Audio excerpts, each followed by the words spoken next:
పులిహోర తినాలనిపించినా ఎవరైనా కావాలి అని అడిగినా సరే ప్రతిసారి వంటింట్లో పెద్ద యుద్ధం చేయాల్సి వస్తుంది.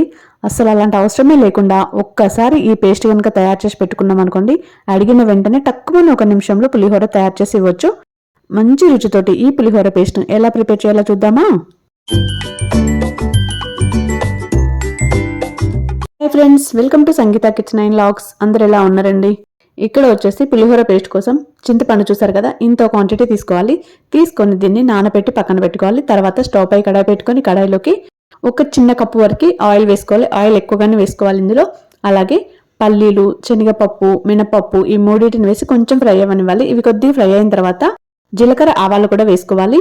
ఇవి కొంచెం చిటపటమన్న తర్వాత పచ్చిమిర్చి వేసుకోవాలి. పచ్చిమిర్చి అలాగే వేసుకోండి, కొంచెం మధ్యలో ఘాట్లు పెట్టండి, మనకు చిటపటమని పేలకుండా ఉంటాయి.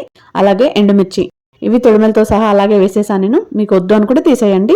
తర్వాత కరివేపాకు, ఇవన్నీ కూడా కొంచెం చిటపటమన్న తర్వాత కొంచెం ఇంగుమ వేసి కలుపుకోవాలి. ఇది కొంచెం కలిపిన తర్వాత 1/2 స్పూన్ వరకు పసుపు కూడా వేసుకోవాలి.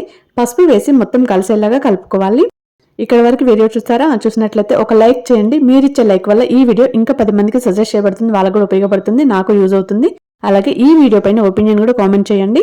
ముందుగా చింతపండు నానబెట్టి పెట్టుకున్నాం కదా, దాన్ని చిక్కటి పేస్ట్ లా తీసుకొని ఆ పేస్ట్ కూడా గుజ్జు వేసేసుకోవాలి.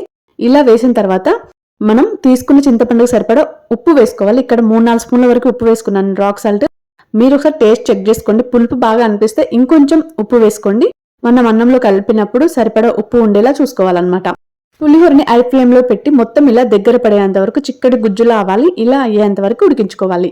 ఈ పేస్ట్ ని ఫ్రిడ్జ్ లో పెట్టుకుంటే 2-3 వారాల వరకు స్టోర్ ఉంటుంది. ఇలా డబ్బాలో పెట్టుకుని మూత పెట్టేసుకొని మనం ఎప్పుడైనా సరే తడి లేకుండా చూసుకోవాలి. మనం పికిల్స్ ఎలా అయితే యూజ్ చేస్తామో దీన్ని కూడా అలానే అన్నమాట. అంటే తడి గంటలు, తడి స్పూన్లు అలా పెట్టకుండా యూజ్ చేయండి. చూసారు కదా, ఇక్కడ వేడివేడి అన్నం ఉడికించుకున్న తర్వాత ఈ పేస్ట్ కొంచెం వేసుకొని కలుపుకున్నారనుకోండి, సూపర్గా ఉంటుంది. అన్నం కూడా పొడి పొడిగా ఉండాలి అనుకున్నప్పుడు మనం అన్నం ఉడికించిన అన్నం ఉంటుంది కదా, అందులో కొంచెం ఆయిల్ వేసుకోండి, కొద్ది పసుపు కూడా వేసేసుకొని మొత్తం కలిపేసుకోండి. పొడి పొడిగా చాలా బాగుంటుంది. చూసారు కదా, ఎంతో కలర్ఫుల్ గా, చాలా సింపుల్ గా ప్రసాదాలకు కానీ లంచ్ బాక్స్లకు కానీ ఎవరైనా తిన్న వెంటనే ఇలా పులిహోర ప్రిపేర్ చేసి ఇవ్వచ్చు అనమాట. వీడియో నచ్చినట్లయితే లైక్ చేయండి, ఒపీనియన్ కామెంట్ చేయండి. అలాగే ఫస్ట్ టైం ఇస్తే సబ్స్క్రైబ్ చేయండి. Thank you.